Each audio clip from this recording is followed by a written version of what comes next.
99.9% India में heart attack को gas का ही दर्द समझा जाता है। इमरजेंसी आप गए हैं और आपके ईसीजी में कोई चेंज नहीं आए तो आपको गैस की गोली खिला के घर भेज दिया जाता है। एक हार्ट अटैक घर पे आ जाता है और आपकी जान जा सकती है। और मरीज सुनना भी यही चाहता है ज़्यादातर कि मुझे गैस ही है, मुझे हार्ट अटैक नहीं हो रहा। और एक चीज़ ये भी है ना कि गैस के साथ भी कन्फ्यूजन बहुत ज़्यादा होती है ना कि आपको गैस हो रखी है या हार्ट अटैक कई बार पर्सन को पता ही नहीं चलता है। 99.9% इंडिया में हार्ट अटैक को गैस का ही दर्द समझा जाता है।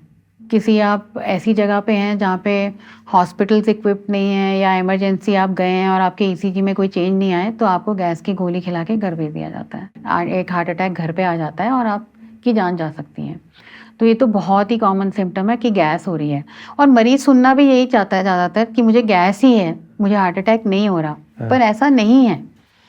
किसी भी गैस के मरीज को आधी रात को उठ के आता है, हम तो नहीं घर जाने देते, मैं तो नहीं घर जाने देती। मैं तो कहती हूँ एक दिन थोड़ा भर्ती हो जाओ, दवाई खा लो, टेस्ट कर लेते हैं। ओवर टेस्टिंग से किसी को नुकसान नहीं होता। पर कई बार ऐसा भी होता है ना, कुछ एक लोगों ने इसका गलत फायदा भी उठाया है इसी प्रोफेशन में ही। अच्छा, उससे फिर पेशेंट्स भी बहुत परेशान हो जाते हैं कि फालतू में 2-2 3-3 दिन तक बिठा के रखा हुआ है हॉस्पिटल में, हॉस्पिटलाइज करके, और बाद में वो गैस ही निकलती है।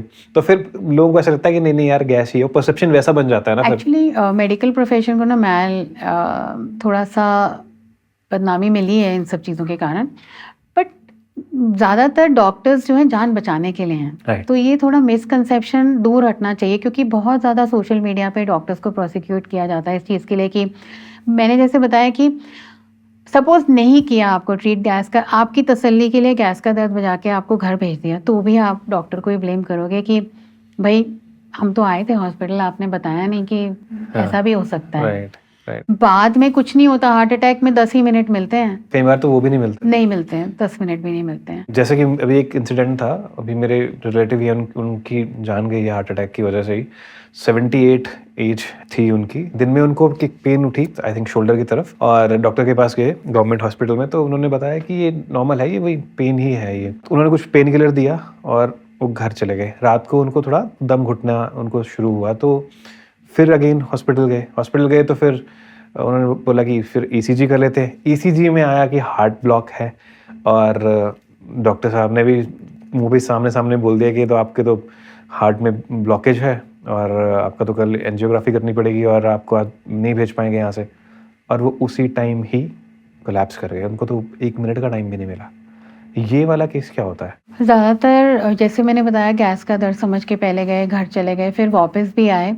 पर जैसे हार्ट की जब नस में ब्लॉकेज होता है तो वो ज़्यादा वक्त नहीं देती, वो एरिया डेड होने लगता है। उससे अलग अलग प्रकार की इलेक्ट्रिकल एक्टिविटी या धड़कन उत्पन्न होने लगती है जो सर्वाइव करने के लिए मुश्किल होती है। तो मौका नहीं मिलता और बॉडी में ना इतना तेज़ाब बनने लगता है, एक एसिडिक इन्वायरमेंट बन जाती है जब हार्ट अटैक होता है कि पूरी बॉडी में वो मतलब जैसे नसों में ब्लॉकेज तो आएगी, साथ साथ इन्वायरमेंट एसिडिक होने के कारण वो इलेक्ट्रिकल कंडक्शन डिस्टर्बेंसेस जो होने लगती है उससे बचना बहुत मुश्किल रहता है। तो इसीलिए heart attack does not give you time, and muscle is time, time is muscle in heart attack.